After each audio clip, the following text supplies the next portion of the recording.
personal dream.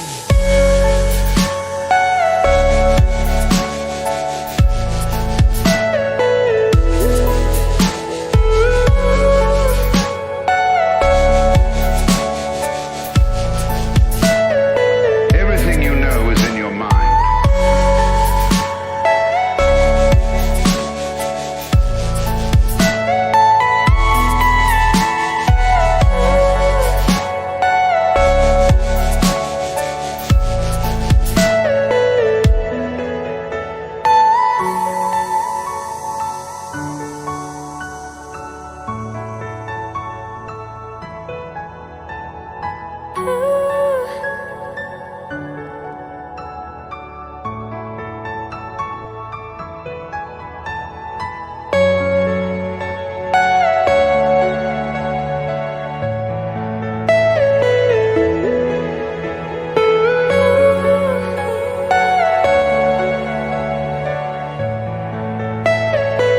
Are you all my personal dreams?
Are you all my personal dreams?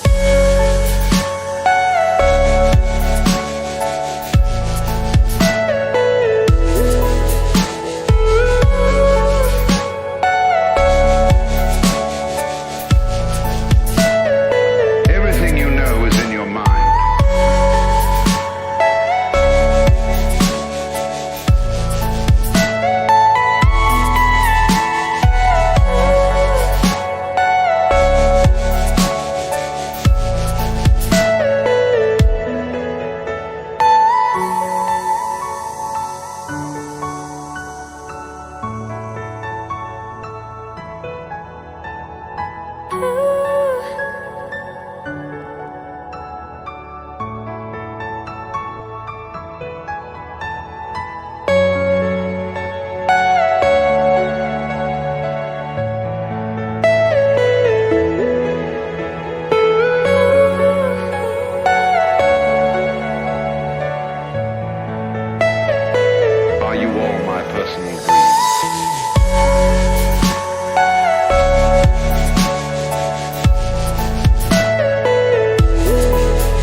personal dream.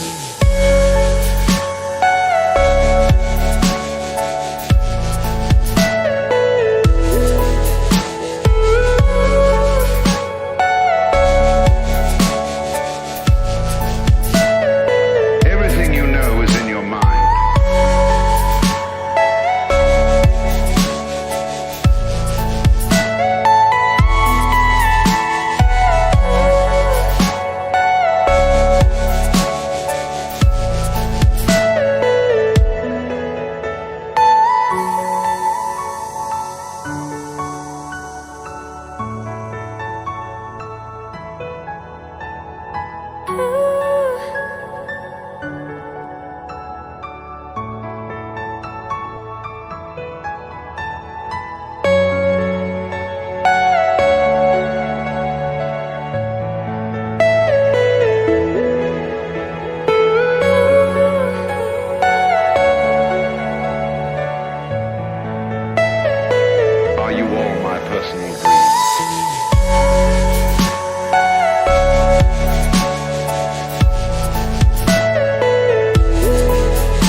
Hopefully I'm live.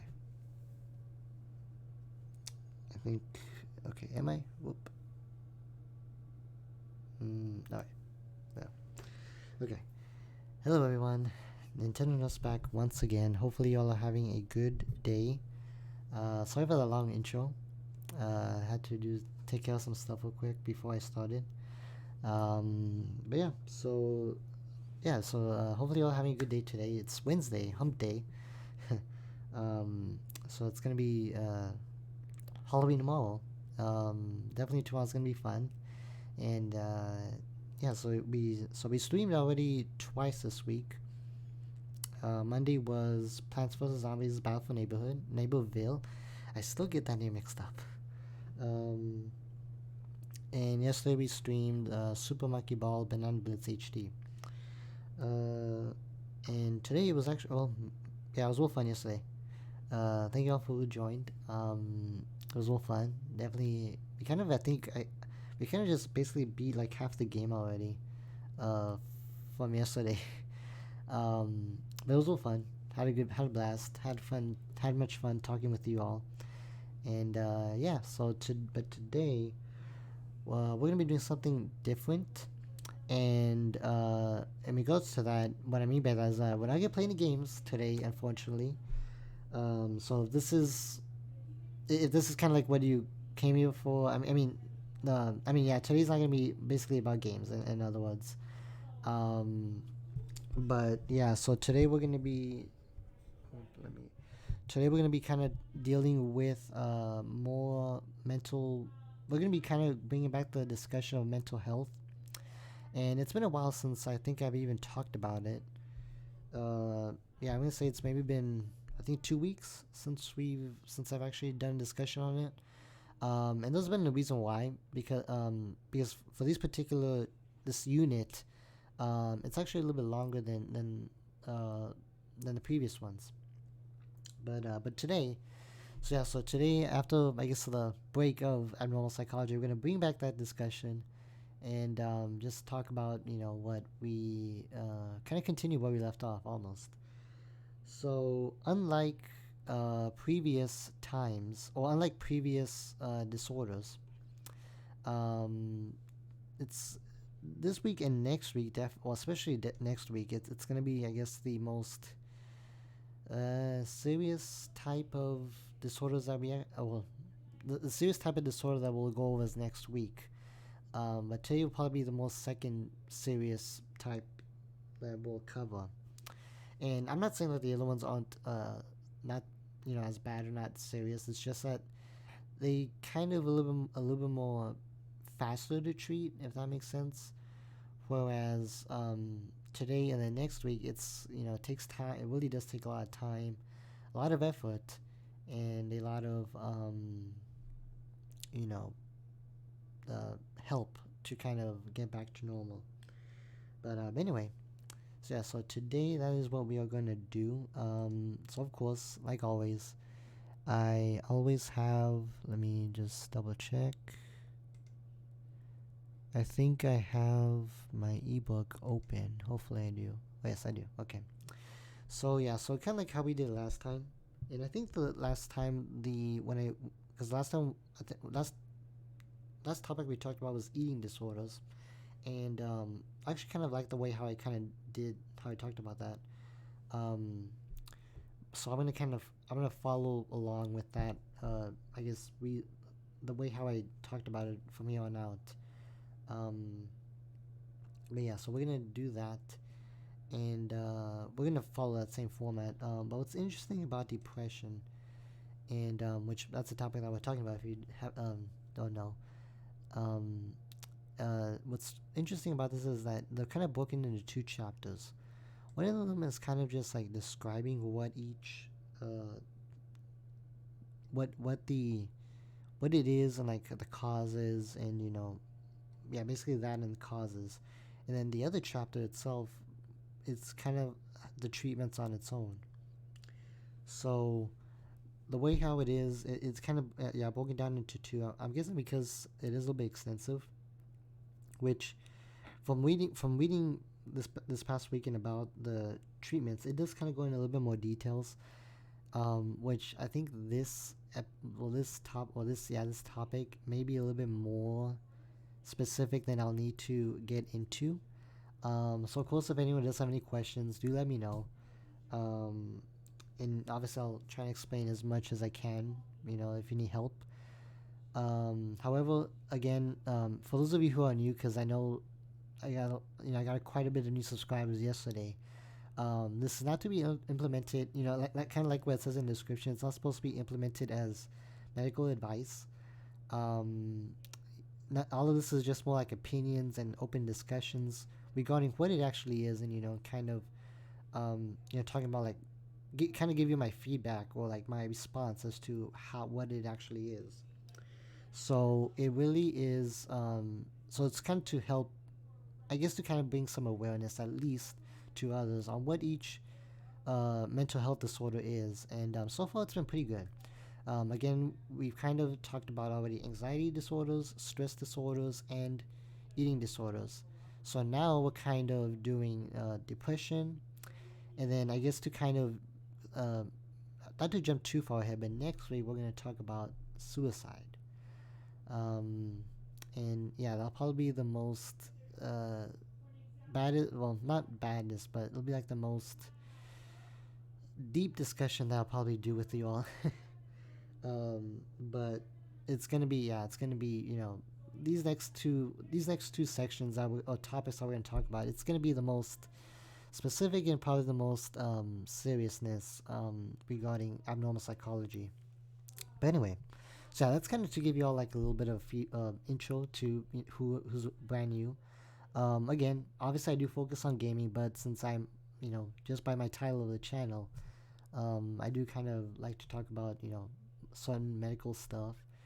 And since it's kind of a little bit slow right now in terms of school, I kind of bring this on just to at least bring some type of discussion and some type of medical related stuff into the channel as well. So hopefully this does bring some like half and half type of thing. Um, because yeah, I don't always want to be like focusing on games. I want to focus also on the nursing part. So hopefully this kind of this is more like a thing that I personally like to do as well.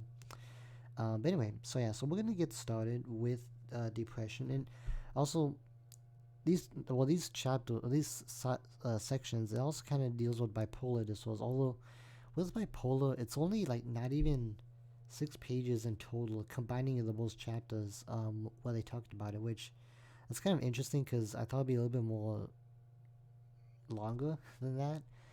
But no, I mean basically the main topic is depression, so it's kind of interesting about that. But anyway, I mean we'll go over both of them either way, and they're not as easy and not they're not as easy to describe as you think it is. So but anyway, let's get started.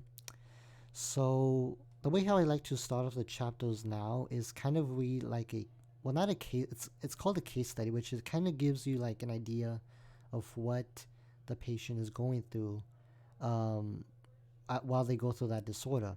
And I really started doing this with eating disorders last time, and it really did brought up some attention to kind of like, okay, what does this person really experience when they're going through um, eating disorders? Like for an example, like last time, and it really did bring an open eye to kind of like, okay, wow, this person really is going through a tough time, So, but that's kind of why I like to read these now, because it does hopefully give you all at least an idea on what it actually feels like to, at least to kind of give you an idea what it feels like to have depression or bipolar disorder.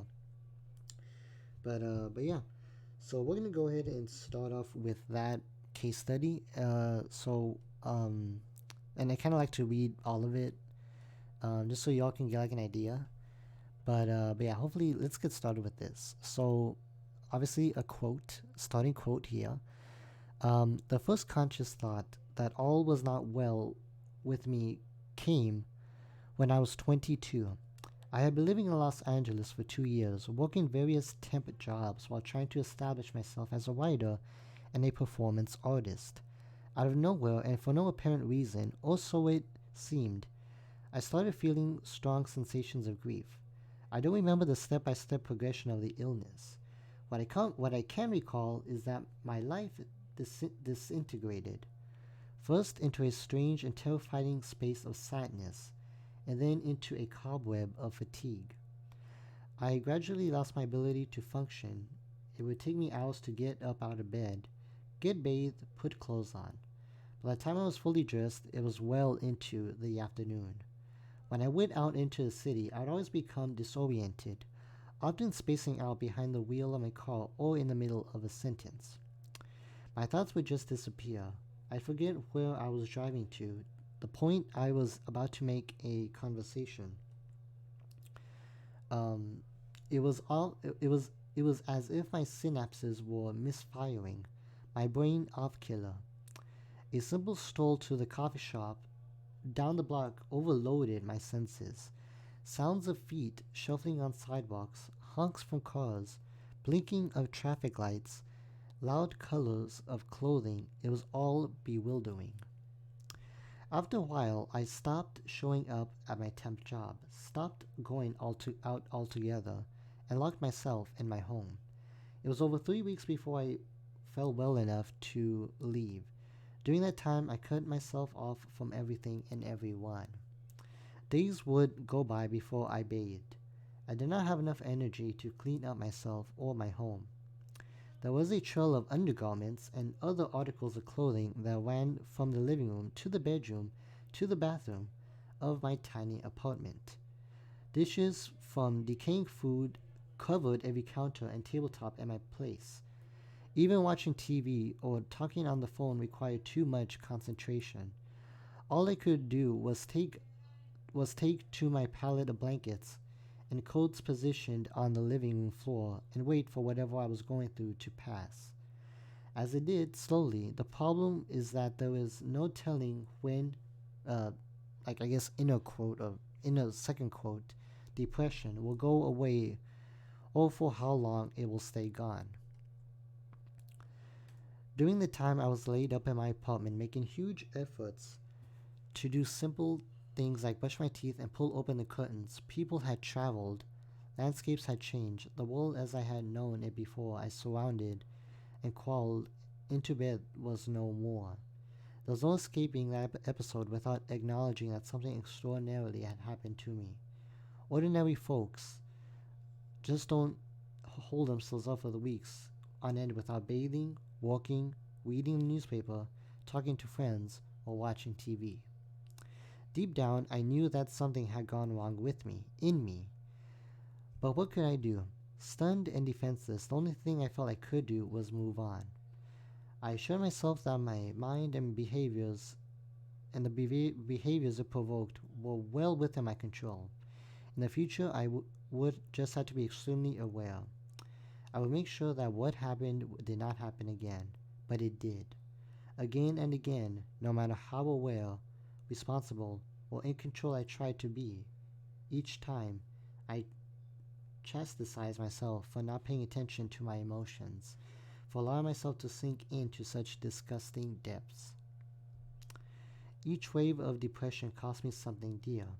I lost my job because of the temp agencies where I was registered could no longer tolerate my lengthy absences. Unable to pay rent, I lost my apartment and ended up having to rent a small room in a boarding house. I lost my friends. Most of them found it too troublesome to deal with my sudden moodiness, and passively so they stopped calling and coming around. There were some that tried to hang in there and will be supportive, but before long the depression took its toll in those relationships as well. Whenever I resurfaced from my episodes of depression, it was too hard to pick up where we had left off. You've changed, my friends told me. You're not the same person. How could I be? How could anyone be the same after their entire world has come to a screeching halt? And then, unquote, from them. So, as you can see, yeah, it really does. It's pretty serious. Unlike, again, eating disorders, anxiety, stress disorders, it really is a bit more um, a little bit more obviously serious and in depth from what people can go through when it comes to depression. So I mean, that again, it's kind of like to give you an idea of what that person is going through. And when I read that the first time, I was like, okay, that really is something that, it really is, serious. Because it's not easy. I mean, I can't imagine how it must feel for someone to go through depression, and like what obviously like the case study described. Um, it really is difficult for someone to just even function when going through depression. But however, so that was kind of the case study. So now we're gonna move on to like talking about what it is, and kind of like how the categories go into play, because depression is a little bit more in depth than what most people think. So hopefully with this, it'll kind of give you all an idea as to what it actually is. So, kind of start off with depression. Depression in general as a word, it's basically a low state, basically full of sadness, loss of not too much lack of energy, like lethargy, for example. They have guilt. They have other mental symptoms. You know, like I said, low energy. They feel sad. They feel guilt, ashamed. They just don't have that positivity in them, basically. So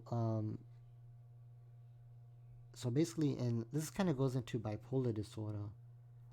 However, which is the opposite of depression, is called mania, which is where people feel like they are unstoppable, like they are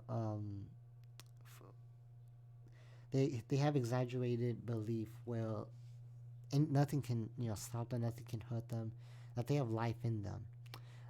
How I mean, it's good to always have that positivity. However, there's a thing that's too much, and that can also be dangerous for people who either have depression or bipolar disorders. So yeah, that's kind of like the differences between depression and mania.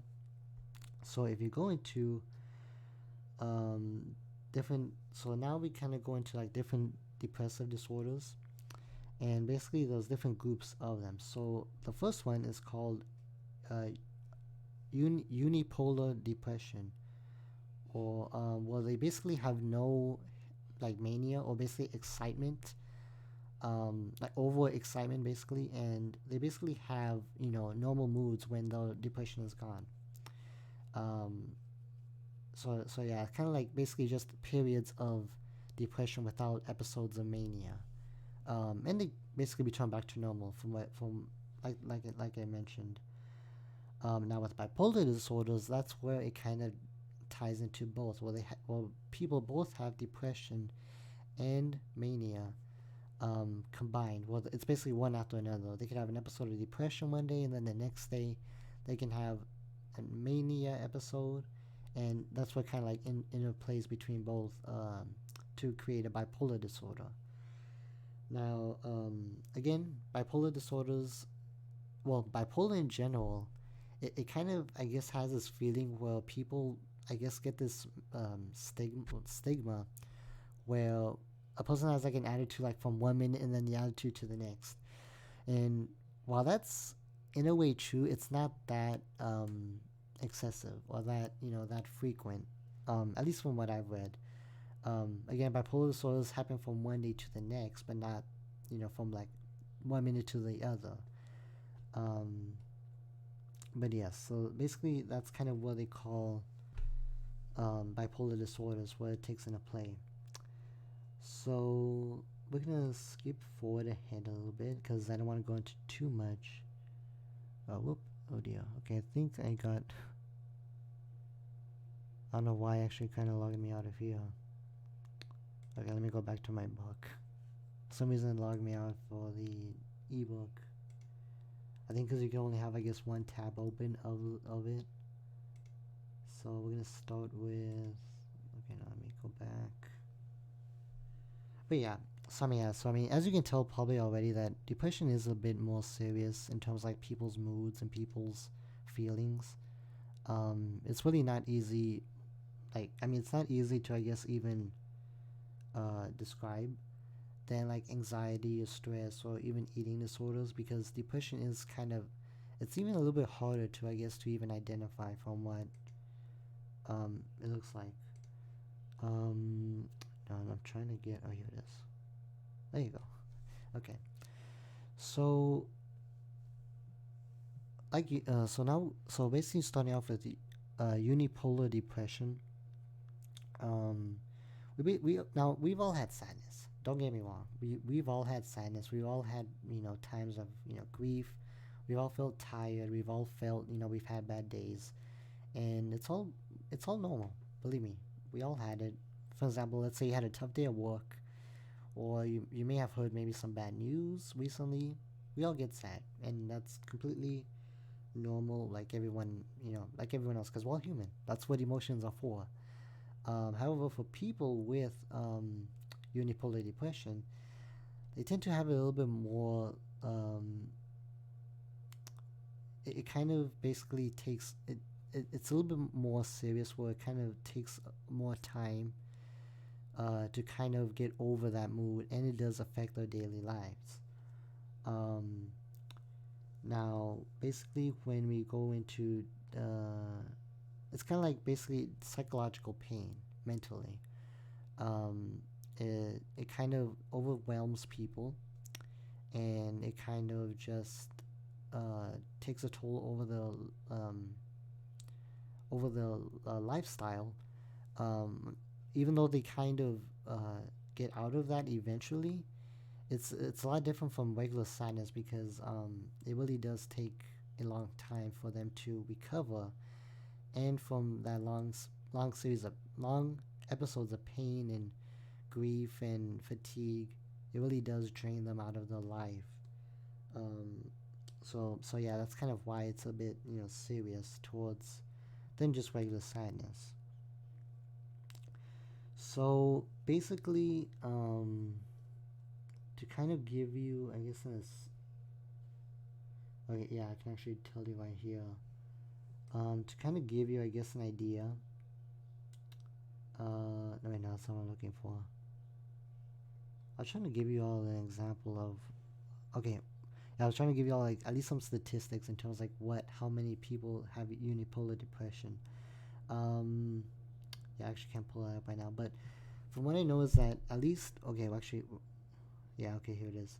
So, to give you some statistics, women, and it's kind of fun, well, not funny, obviously, but it's kind of interesting to see that a lot of these disorders that I've been covering, women seem to have them like twice as likely than men to have these disorders, and I've kind of seen that for almost every disorder.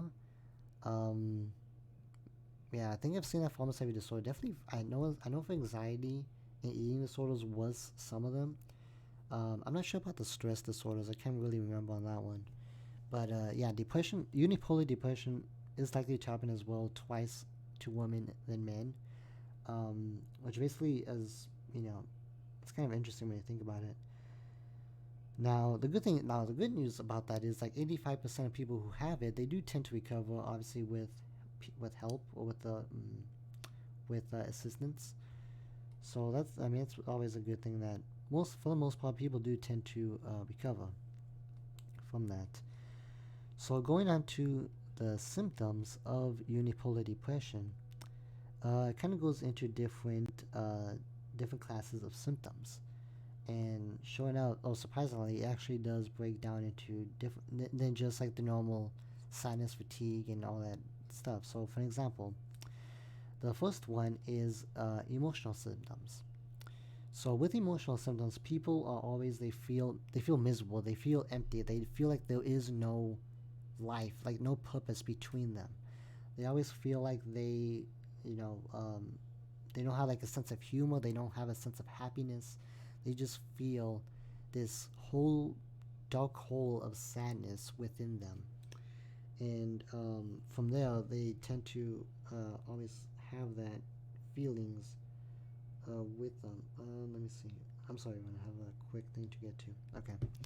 Um, and yeah, so they have that anger, that anxiety. I mean, I'm sorry, I was a little bit too ahead of myself. So not only that, but they can also feel some additional emotional symptoms, and they can also have anxiety. They can have anger. They can be, just feel like like stressed, agitated.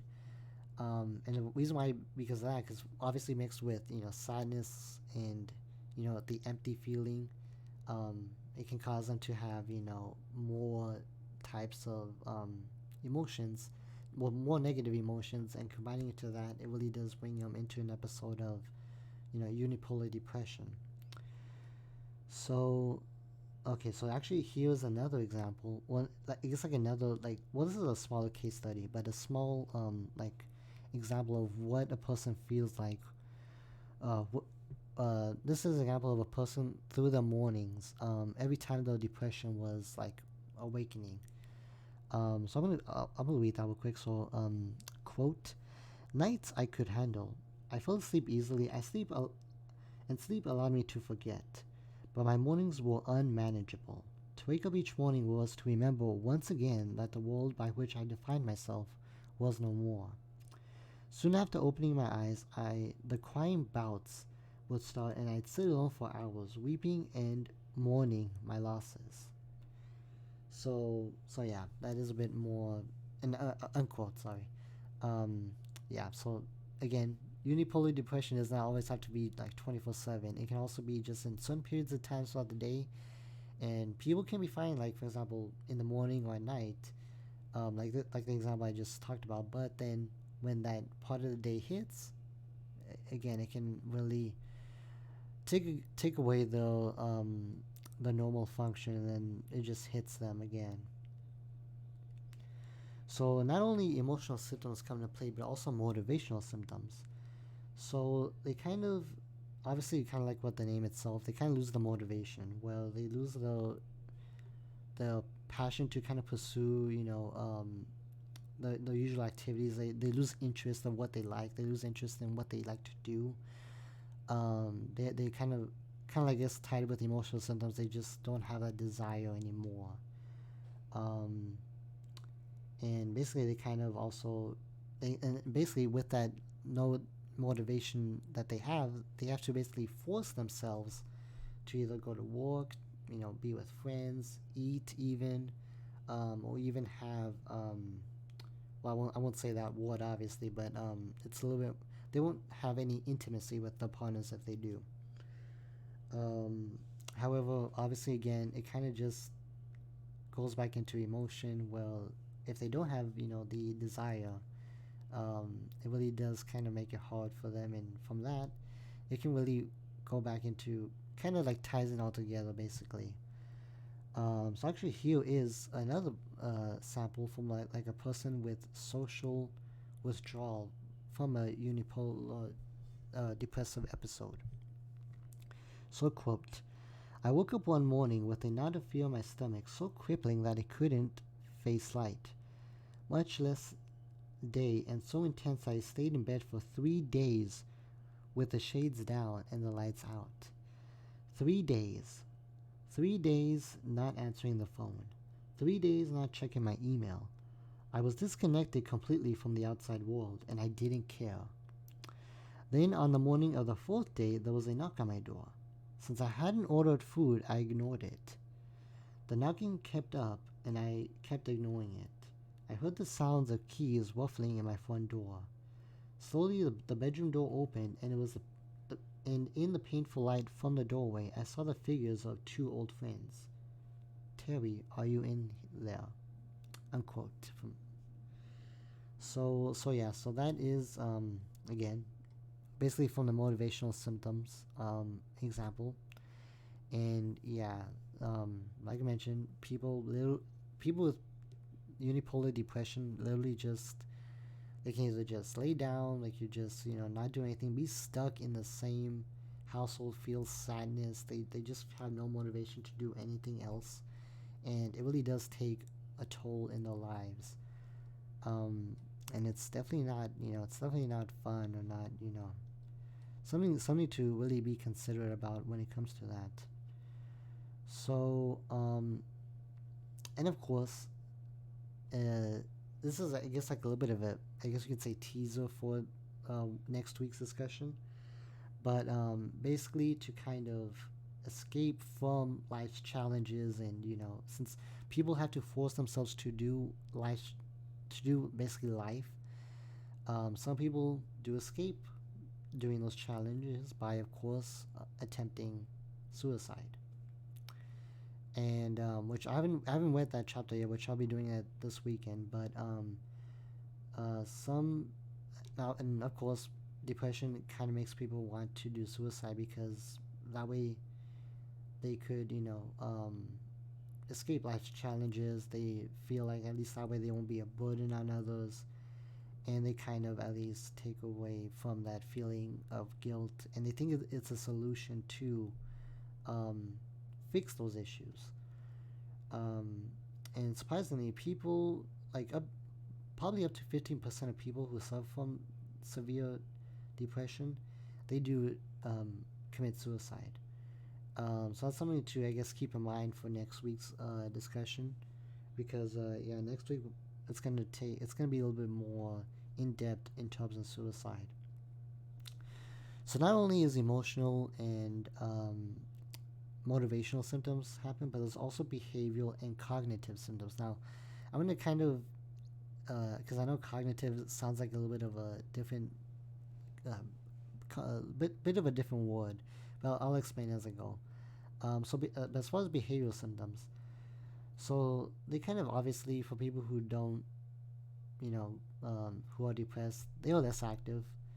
They don't really, really don't spend time with family or friends. They always like are alone always, and like I said, they kind of stay in bed for long periods of times.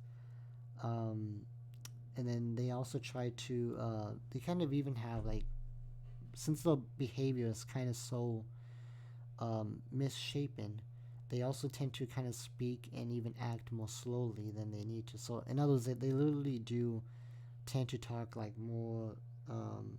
They tend to talk a little bit more slowly than usual. So, going back into, so kind of moving forward to cognitive symptoms. Now, cognitive means the way how we think.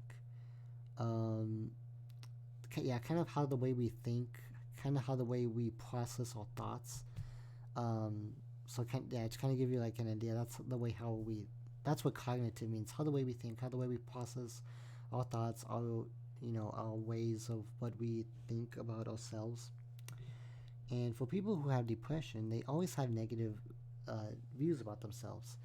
They tend to have low self-esteem, obviously, because of that, and they basically they always kind of blame themselves for everything that happens to them, even if it has nothing to do with them. Um, and they basically kind of rarely praise themselves for positive achievements. For example, let's say, let's say, I mean, take for example, let's say a person passes like a math test, um, but then, so they said, okay, well, I mean, but then let's say they didn't pass a science test. Well, obviously, for people with depression, they kind of take more thought into the science test than the math test, because they, for people with depression, they take that the negative situations more into account than the positive ones.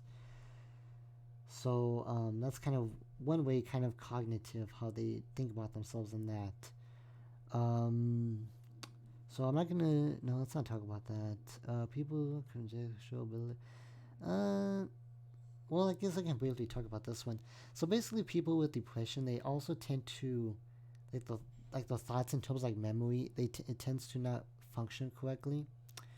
For example, they always like forget, like, okay, wait, what did I do yesterday? What did I do the day before yesterday?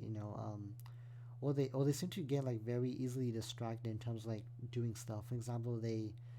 Um, for example, let's say they're working on, oh no, no, it's because like these examples I'm giving, it's kind of like more of a productive thing, but then at the same time, depression really is not that.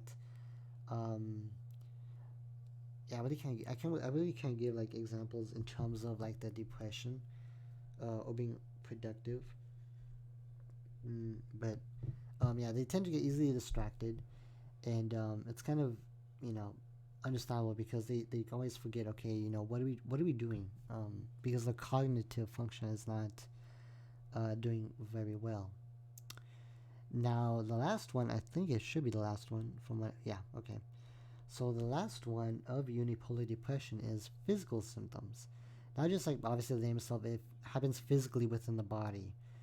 So basically, kind of what they have is like headaches, digestion issues. They can have dizzy spells. They can have either weight gain or even weight loss.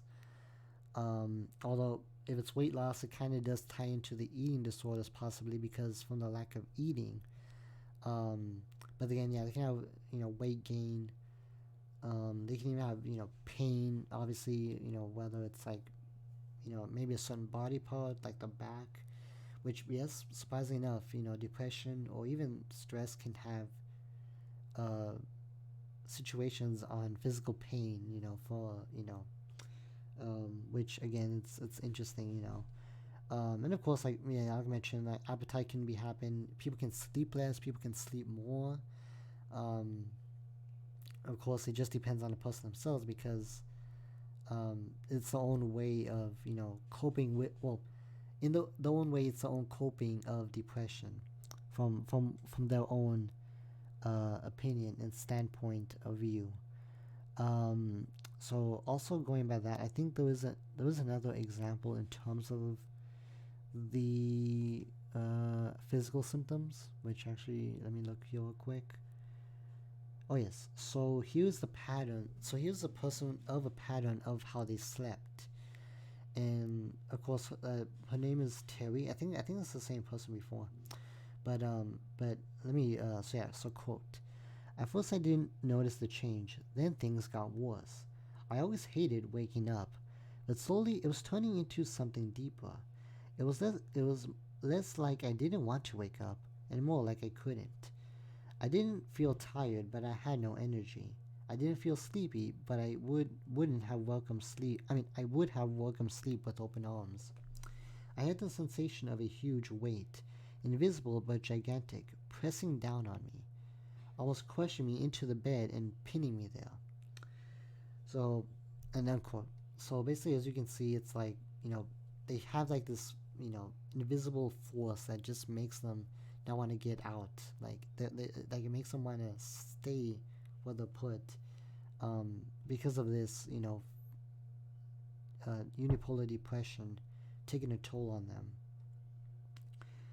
them. So basically, how people are kind of diagnosed with this type of depression, it has to at least be with 2 weeks. Well, 2 or more weeks, obviously, but they have to have at least of the 5 symptoms that I've mentioned already. So, okay, so I kind of already did explain that. So, it has to have at least within 2 weeks and within at least 5 more symptoms of, the ones I mentioned already. Whether it's, physical symptoms, emotional symptoms, motivational symptoms, and all that good stuff. All that, all that stuff. So, yeah, so I'm going to skip. Because it's kind of just basically repeating itself a little bit. Okay, well, there's another, there's different types of depressive disorders. So another one is basically, which is called persistent depressive disorder. And that one, like the name suggests, it kind of repeated symptoms of depression itself. And all that so all that, from that happening. And actually, I do have to take a quick break, everyone. I do have some. I was cooking lunch, so I'll be right back, and I'll be back within a couple of minutes.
what were we at?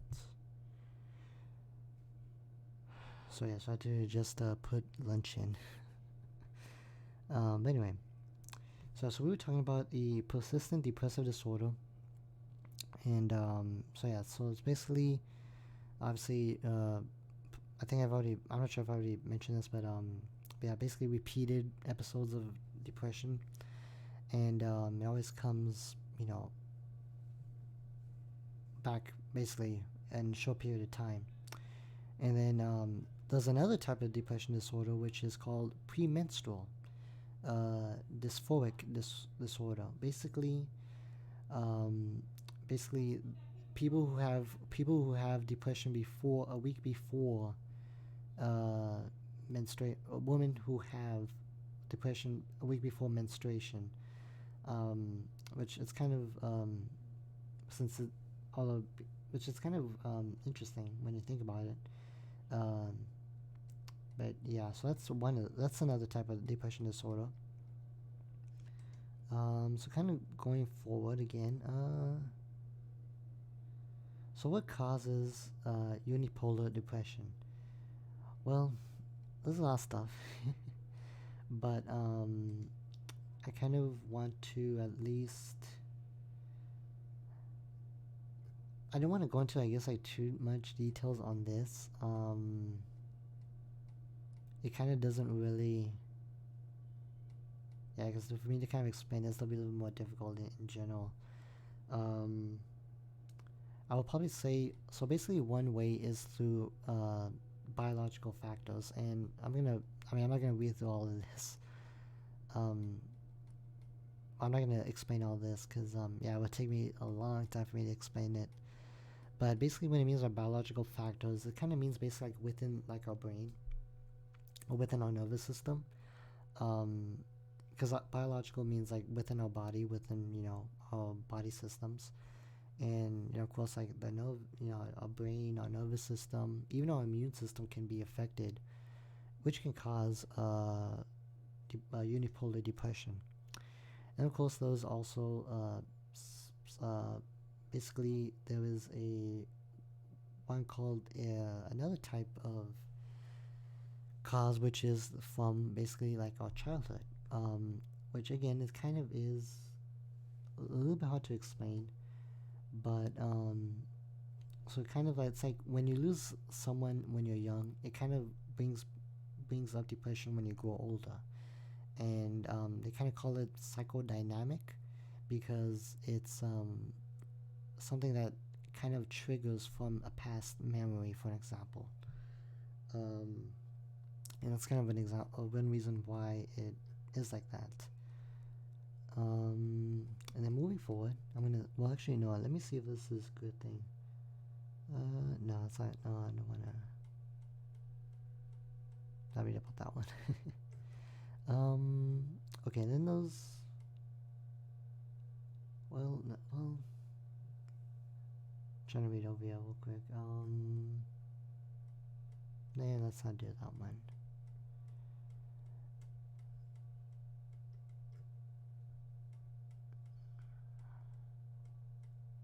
Hold on a second, sorry. Okay, feelings.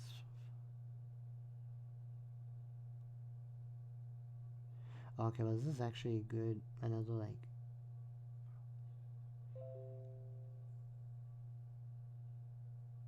So yeah, this is actually another like case study. That's actually good to kind of like learn. Well, basically, will people feel helpless? And basically, this is a young woman who's 25. Her name is Mary. So I'll be reading it again. So, quote: Mary was 25 years old and had just begun her senior year in college. Asked to recount how her life has been going recently, Mary began to weep, sobbing. She said that for the last year or so, she felt she was losing control of her life, and that recent stresses, friction with her boyfriend, had felt her feeling worthless and frightened. Because of the gradual deterioration in her vision, she was now forced to wear glasses all day. The glasses make me look terrible, she said, and I don't look people in the eye much anymore. Also, to her dismay, Mary had gained 20 pounds in the past year. She reviewed herself as overweight and unattractive. At times, she was convinced that with enough money to buy contact lenses and enough time to exercise, she would cast off her depression. At other times, she believed nothing would help. Mary saw her life deteriorating in other spheres as well. She felt overwhelmed by schoolwork and for the first time in her life was on academic probation. In addition to her dissatisfaction with her appearance and her fears about her academic future, Mary complained of a lack of friends. Her social network consisted solely of a boyfriend with whom she was living. Although there were times she experienced this relationship as almost unbearably frustrating, she felt helpless to change it and was pessimistic about its permanence. So, unquote. So yeah, it's kind of another one. Well, people like can another cause can be like they feel helpless, and they kind of just stick to that mentality, and that's where they kind of develop that depression or unipolar depression, specifically. But yeah, that's another reason why, and so kind of to have another. No, I'm actually gonna skip that again. Social. Okay, no, I don't want to do that. I mean, there's so many. There's kind of quite a bit of causes. That yeah, it's a bit difficult to kind of I guess brief up and sum up, and because I don't want it to be too long either. This stream, even though it is gonna be long in general, but I don't want to actually do it too long. But yeah, so kind of to move forward. So that's unipolar disorder. Unipolar depression disorders. So now with the bipolar disorder, you're moving on to that. So it's basically periods of depression with highs of mania, or basically overthinking of unstoppable positivity. So it's kind of like a roller coaster for them, which it's kind of true with bipolar is what people think it is, but it's not that quick. And it's kind of interesting when they talk about it. So what are symptoms? So basically, the symptoms of mania is different. They kind of have drastic and inappropriate rises in the mood. For example, they can have emotional, obviously kind of like what I mentioned before. But as far as like emotional, motivational, behavior, cognitive, and physical symptoms, like depression, it can just be like the reverse effect of it. For example, they can just feel too happy. They can feel too I guess you can say it's people like who may hide their emotions a little bit too well, that kind of they exaggerate their own like happiness, their own um the apparent happiness, but they exaggerate too much, and then they kind of just you know take it to the next level to kind of disguise it, and that's where they kind of have that bipolar, which is kind of again powerful emotions and all that. But so I'm gonna kind of okay, we already did that. Okay.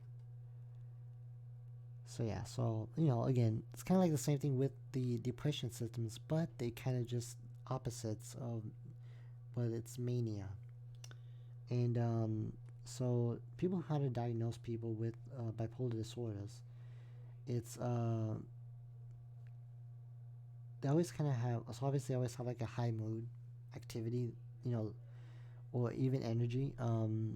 They can have different types of bursts of happiness, and just feel of like euphoric. And this is actually where they kind of distinguish bipolar disorders into type 1 and type 2. Which, I mean, yeah, surprisingly, there's actually two types of bipolar disorders, which the first one,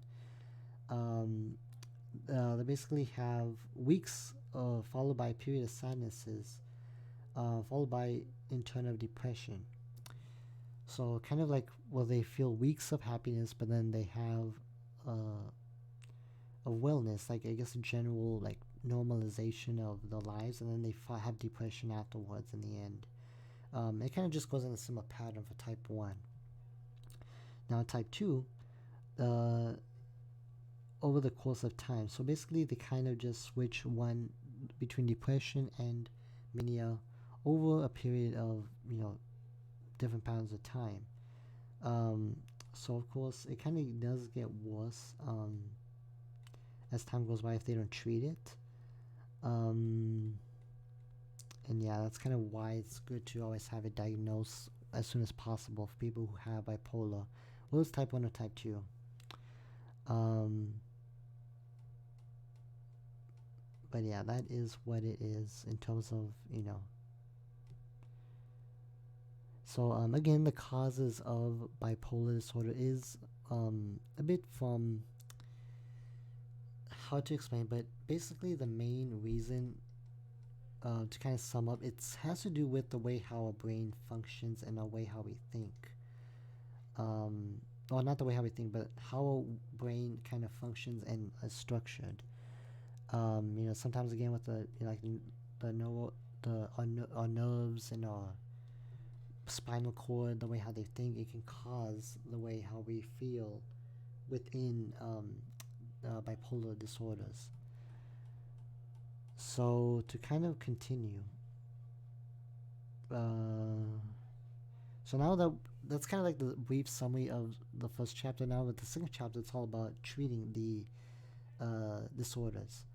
So so it's kind of interesting because it's kind of a way to know about that. Let me double check real quick. Okay. So treatments of unipolar depression.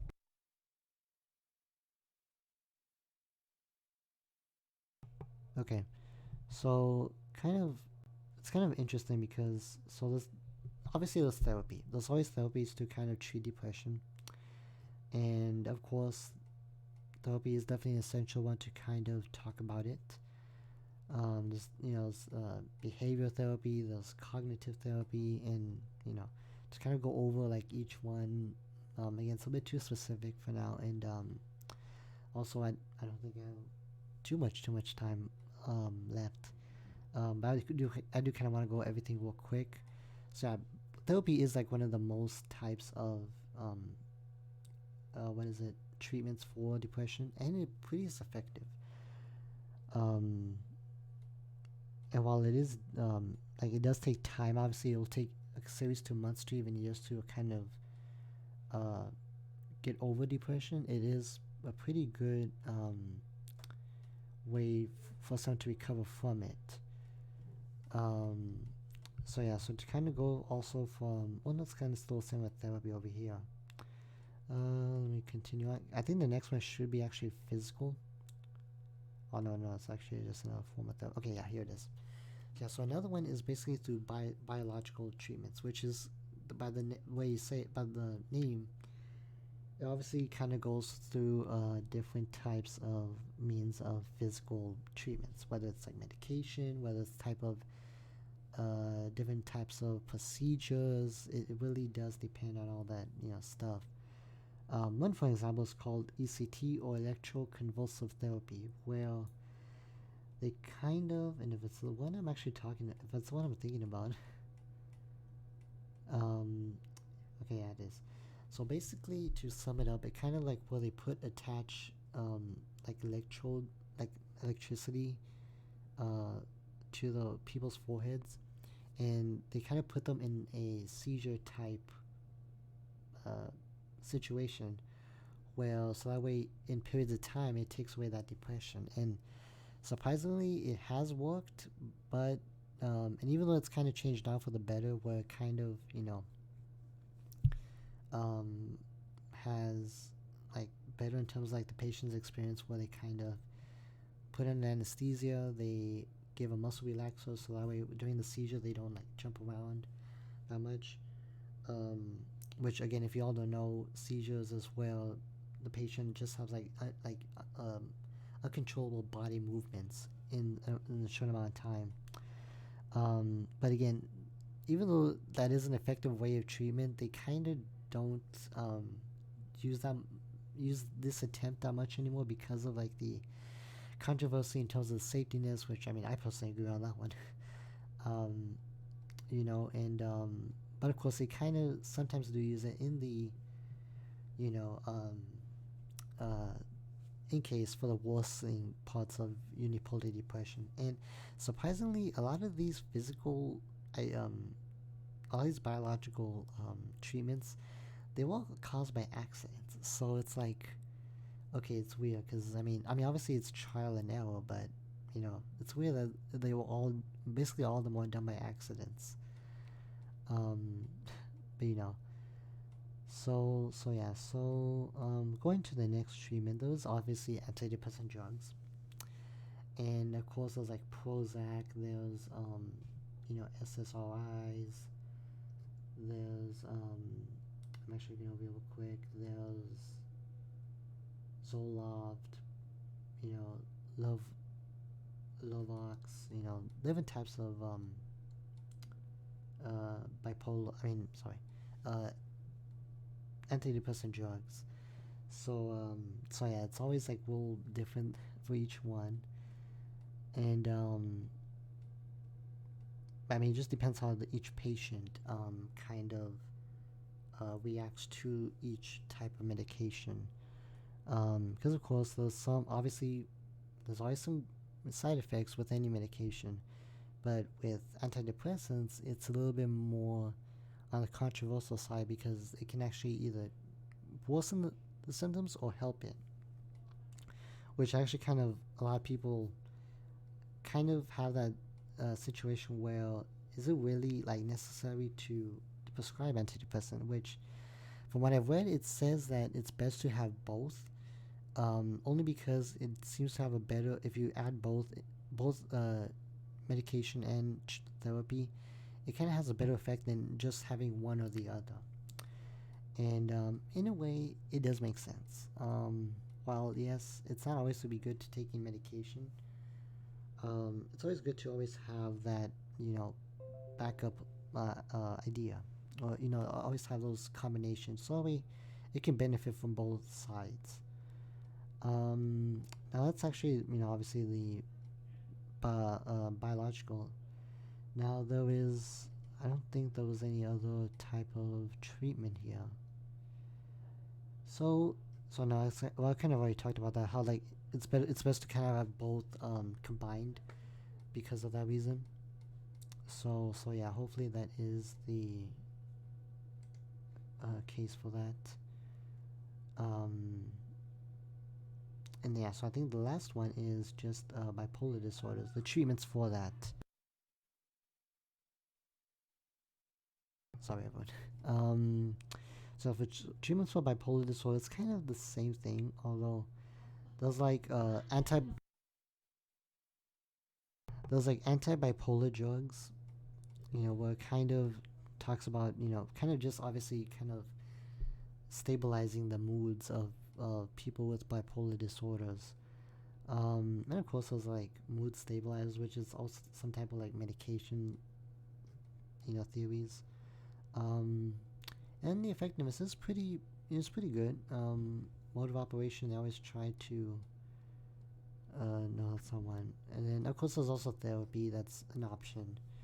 Of course, is a way to kind of tell if that kind of therapy does work. Well, for bipolar disorders, it's a little bit questionable because since it's kind of still brand new on treating that, um, uh, it really is a little bit controversial in terms like, okay, is it really effective? Then is it really effective than other times of stuff? But anyway, so yeah, so I think that actually is about it. Let me double check. I don't think there was anything else. Let me double check. I don't think not. No, I don't think not. Okay, so I think that's about it. Um, yeah, it was a bit of a, I guess I kind of speed through that a little bit of a process. Which I do apologize. Maybe one day I'll come back. Well, I do plan on coming back to all these topics eventually. When I get some more experienced within this field. Well, I mean I'm not within the mental health field. Um, but yeah, this is kind of like an overview, just like a general idea of what unipolar and bipolar disorders are, and hopefully it does bring some at least some awareness to you all in terms of like what it is, how it is, and how does it usually get treated. So I guess you could say it's like a 101 type of episodes that I do. But anyway, but yeah, so that was it. Now, of course, to kind of end it off, now let's say these things don't get treated. Well, unfortunately, next week we're gonna talk about one of the most I guess the seriousness of all this abnormal psychology, and that is suicide. So unfortunately, it's gonna be the most serious.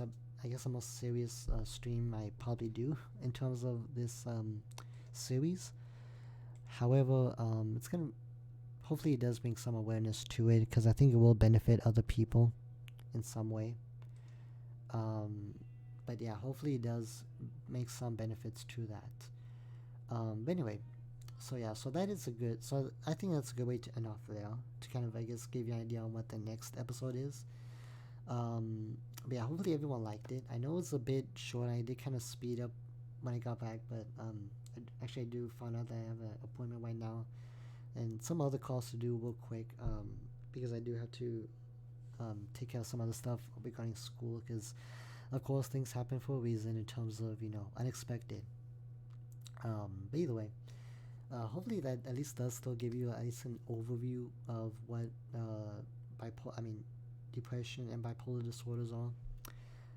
But again, next week we'll try and take it a little bit slower, hopefully, and we'll talk about it in a little bit more, since it is going to be, again, a serious topic that we'll be talking about. But regardless, hopefully you all enjoyed it. If you did, please hit the like button. I do appreciate it. It will definitely mean a lot to me. And of course, if you haven't already subscribed to catch the future streams of this one, and of course also gaming streams, let's not forget about those, since I know many of you do enjoy those as well.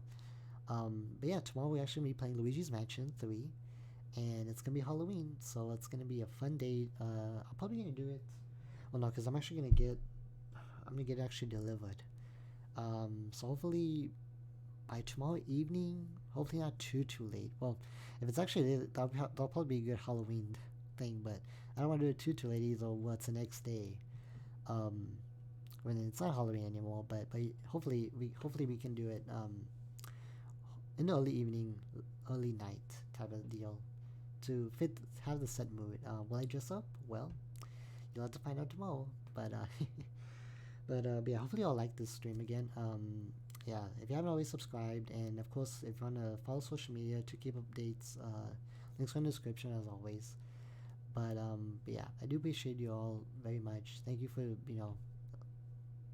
always supporting me in terms of like doing this. Hopefully I do get better with in time, and all that good stuff. But anyway, yes, hopefully y'all had fun, and I'll definitely see you all tomorrow night. Bye guys.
Bye.